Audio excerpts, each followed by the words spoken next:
Some warnings don't come twice. Tunde learned that the hard way. He was a stubborn boy, the kind who believed nothing could happen to him. In his mind, he was always right, and no one, not even God, could tell him otherwise.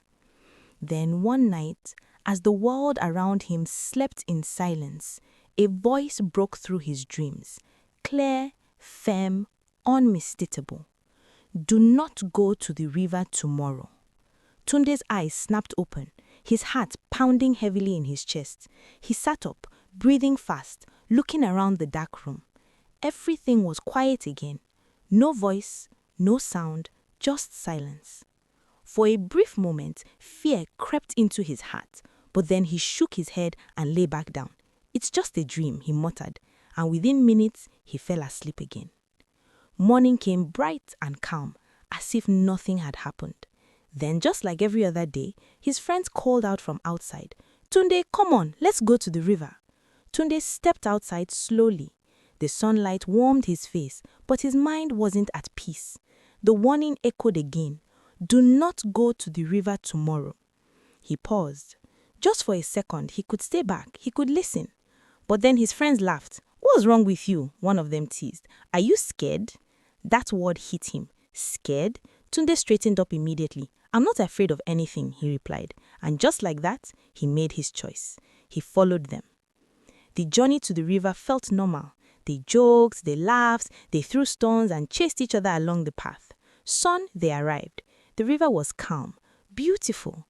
The water shimmered gently under the sun. It looked harmless, peaceful even. Tunde stood there, staring at it. For a moment, something didn't feel right, but he ignored it again. They stepped closer. Some of the boys jumped in, others played near the edge. Tunde moved forward slowly, his eyes scanning the water, as if searching for something he could not explain. Then suddenly, the wind changed. A cold breeze swept through the air. The sky began to darken. The calm river started to move, slowly at first, then violently. The water rose higher, the current grew stronger, and panic spread instantly. "Run!" someone shouted. Children scattered in every direction as fear filled the air. The once peaceful place had turned into chaos within seconds. Tunde tried to step back, but his foot slipped, and in one terrifying moment, he fell straight into the river. The cold water swallowed him instantly. The current dragged him hard, spinning, pulling, drowning. "Help! Help me!" he cried out desperately, but the river was too strong. No one could reach him. He struggled to breathe, his strength fading fast, his body growing weaker with every second. And in that moment, everything became clear. The voice, the warning, the chance he was given. Tears mixed with the river water as fear gripped his heart. "God!" he cried out with everything left in him. "Please save me. I will listen, I promise." Just when it felt like it was over, a strong hand reached out, grabbing him firmly and pulling him out of the raging water. Tunde was dragged to safety. He collapsed on the ground, coughing, shaking, breathing heavily, alive. Tunde lay there for a long time, staring at the sky, his body weak but his mind wide awake. The sound of the river no longer felt peaceful to him. It felt like a warning he had refused to hear. His friends stood around him, shaking and silent, unsure of what to say. No one laughed anymore. No one spoke.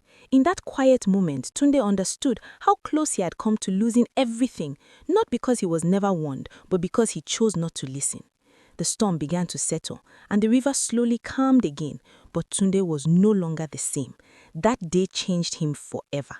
He sat there, quietly, thinking, realizing, understanding.